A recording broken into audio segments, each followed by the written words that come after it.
코끼리의 상아, 자신을 지키려는 코끼리의 무기죠. 송곳니치고는 조금 많이 큽니다. 코끼리 아저씨는 코가 손, 코에 비하면 당장의 식용성은 그닥입니다.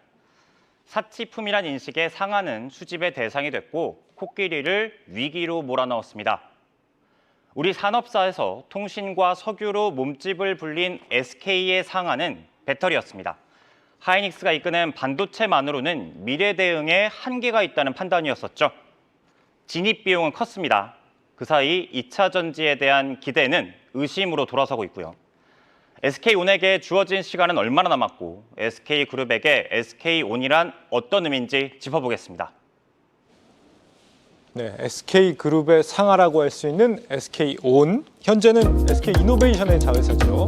SK온에게 있어서 올해 이 흑자를 내냐 못 내느냐 이게 굉장히 중요하다고 그러는데 왜 꼭 올해인 겁니까 이게? 예. 결론부터 말씀드리자면 2026년 IPO 상장을 위해서입니다. 네. SK이노베이션 주주들 앞에서 회사가 직접 2025년 이후에 상장을 하겠다고 약속도 했었는데요. 적어도 올해 하반기부터 흑자를 내기 시작해서 조금씩 그 폭을 키워서 가치를 올려야 성공적인 상장까지 마무리할 수 있다는 계산인 거죠. SK이노베이션이 컨퍼런스 콜에서 내년부터 설비 투자가 크게 줄어들 것이라 밝힌 점도 플러스 영업이익 기대감을 키우는 상황이긴 합니다. 하지만 상황이 호락호락하지만은 않습니다. 지난 1분기에만 3,300억 원 넘는 적자를 기록했고요. 당장 2분기에는 적자 폭이 더 커지고 올해 하반기 흑자 전환은커녕 내년에도 쉽지 않을 거란 예상이 메리츠증권에서 나왔습니다.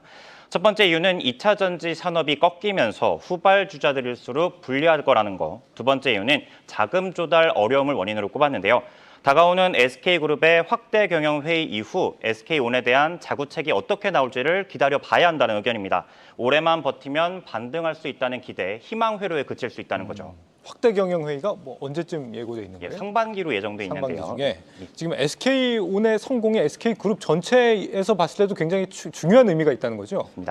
그렇습니다. 네. SK온이 생산량 확대에 쏜 투자금은 2022년부터 최근 3년간 20조 원에 육박합니다. 그만큼 많은 돈을 썼기 때문에 SK그룹 차원에서도 SK온의 성공이 중요하다고밖에 볼 수 없는 건데요. 네. 닝더스타이나 비아디 등 중국 배터리 기업들이 또 LG에너지솔루션이 장악하고 있는 글로벌 배터리 시장에서 몸집을 키우기 위한 투자가 집행된 거죠.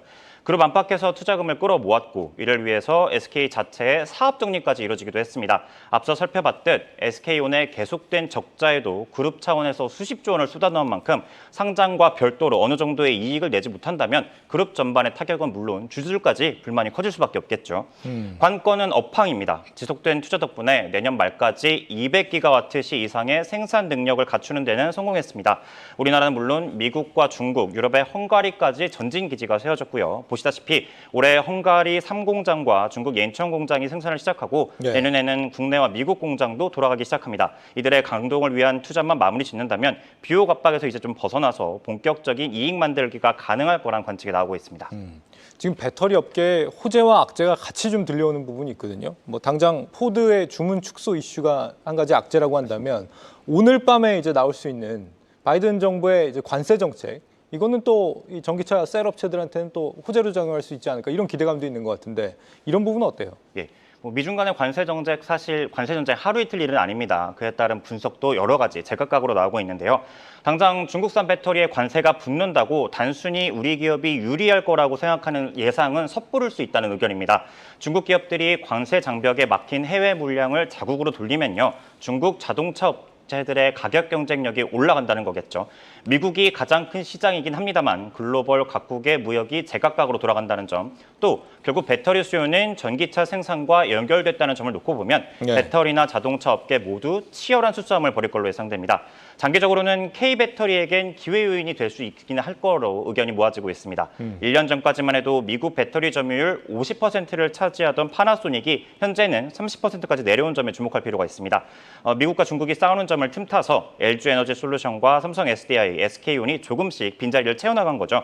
SK온의 생산량 증설이 마무리 단계에 접어든 만큼 본격적인 파해 기능이가 가능하다는 계산이 나오고 있습니다. 네, 대표님. 전기차 업체들 뭐 주문 축소 뭐 이런 얘기가 지금 며칠 전부터 들리곤 있는데 막상 이 셀업체들 주가 흐름을 보면은 그다지 영향을 안 받는 느낌이거든요. 혹시 이미 주가가 바닥을 지나서 그런 건가? 이런 부분 어떻게 봐야 돼요? 네, 아직 그 시장 여건에서 배터리 업체들이 올라오기에는 약간 좀 이르다 저는 그렇게 판단을 하는데요. 네. 많이 내렸습니다. 정말 많이 내렸는데요. 내렸죠. 반등할 수 있는 여건은 실적이 받침돼야 되잖아요. 이 주식시장에서 제일 중요한 게 실적이거든요. 향후의 미래에 대한 성장성도 있지만 성장성에 대한 부분을 받침이 될 수 있는 게 실적인데 SK온 같은 경우 특히 이제 SK이노베이션의 주가 이 부분을 보면은 타이밍을 놓친 것 같아요. 예. LG 에너지 솔루션 상장될 때 얼마나 좋았어요. 이 부분이거든요. 그러니까 시점적 부분이 약간 좀 다르다라고 볼 수 있고요. 최근에 이제 SK온 같은 경우 실적 부진에 대한 얘기가 많이 나오잖아요. 예. 적재 지속에 대한 부분들 그리고 영업 손실에 대한